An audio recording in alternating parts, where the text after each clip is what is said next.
juga demikian. Tampan suami orang lain yang tengok sekarang, tampan dia sebelum dia mendapatkan kalian.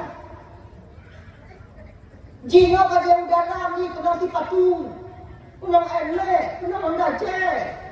Betul. Lagak, yuk pada itu mewah. Ingat kalian, kalau istri pertamanya mereka mau mengkhianati, istri kedua lebih. Jangan ya.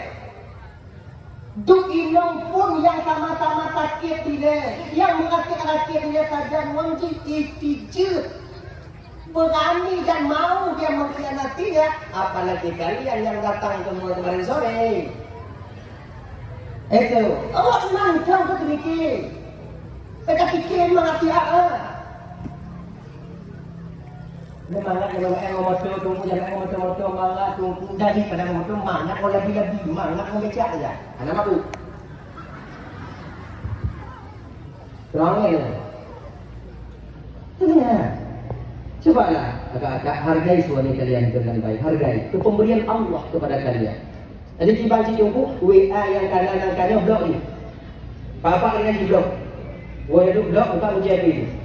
Udah kayak yang tanya, nyalakan mengadik yang tanya kunci, ini masalah kon hana ada jujur ngongkah. Tapi apa kah sarjana? Kamu jujur jongi.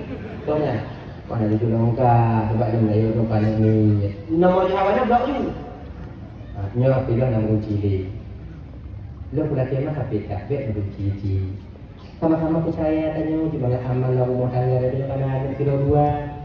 Kamu buka kunci KPK. Bantang muka kunci KPK tahu dari itu. Jauh api sumpah begini. Nak boleh kalian lihat anak punya. Oh ingat sesat.